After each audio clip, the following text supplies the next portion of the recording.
You are welcome to yet another episode of HN What's Your Say? The #1 listening show where we discuss real issues with real people like you. We are still featuring R. Kelly. Real name, Robert Sylvester Kelly. Also known as the R&B King. While it has all been complicated for R. Kelly ever since he was indicted back in 2019, when we saw him denied bail and unlawfully held in jail for close to 3 years as a suspect without trial, and later tried in what looked like a kangaroo court where he was prejudicially found guilty for all 10 counts, it looks like when it comes to the Chicago state charges, it's the prosecution's turn to feel the heat.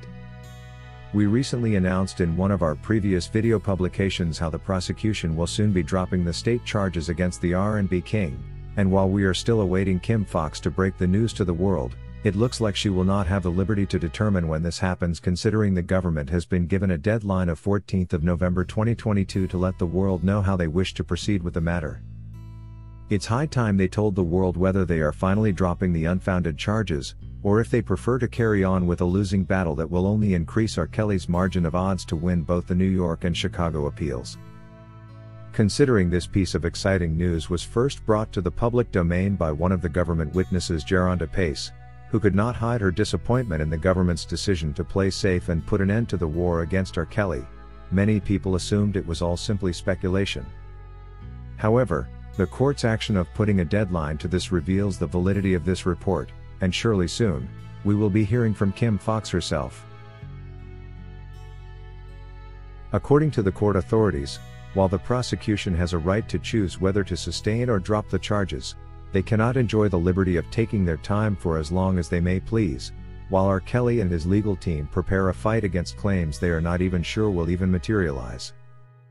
Many are still wondering how exactly it came to this, considering the government looked like they had it all figured out: how to mute the R&B King, destroy his image and 30-year career, hand over his loyalties to his envious accusers, and finally donate his precious music catalog to their real boss Sony Records. Since this was the actual plan on paper, and it looked like they were already past halfway the journey to achieving all their malicious goals, many are still unsure what went wrong that saw the prosecutors suddenly have a change of plan. As explained in the previous video, in their ploy to destroy the R&B King and take over his precious music catalog, it became difficult for them to keep their prejudicial tendencies under cover, and their greed for more and more against him in check. And along the way, they made some serious legal mistakes which will certainly cost the DA's office during and after the appeal process.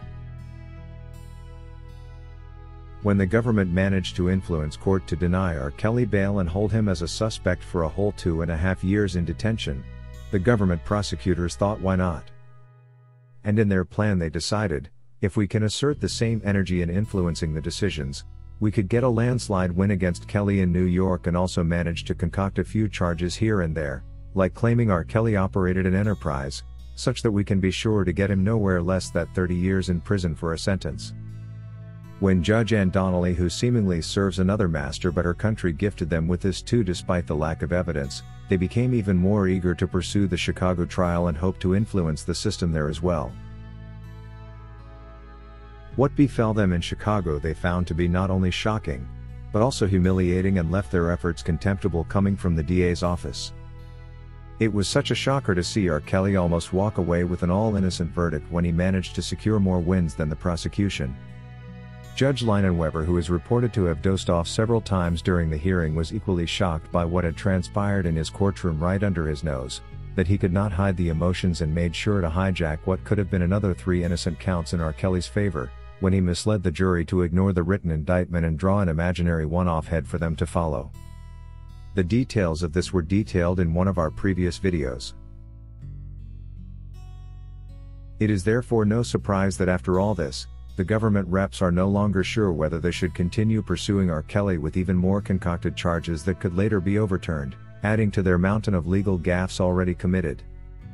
Even though prosecutors may get involved in malicious business, there is no single one of them who would like to have their name under the spotlight for matters of suspected prejudicial tendency, or any form of corruption leading to a miscarriage of justice. The smaller they keep their mountain of mistakes, therefore the better for them. Hopefully this explains well why the new mindset.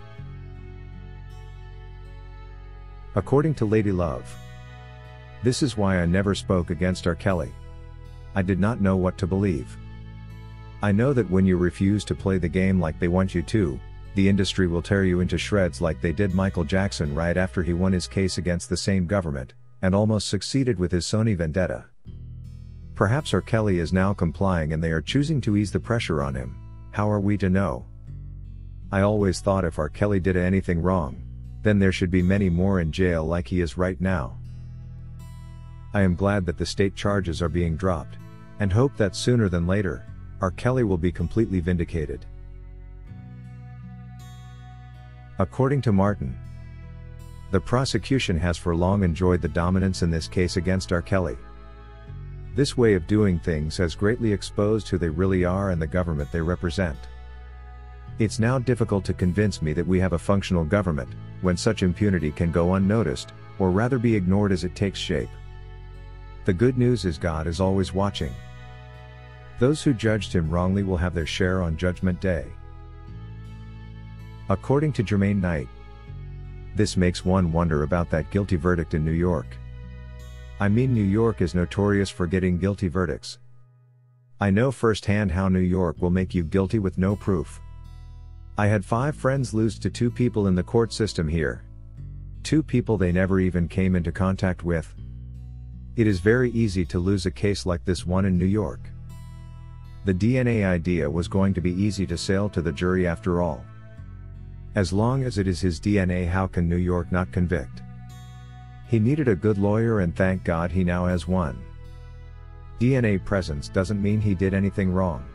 The important part would be how and when the DNA ended up on those cloths. Also to note that none of them women called 911 at the time. So getting his DNA on their cloths doesn't count to support a guilty verdict.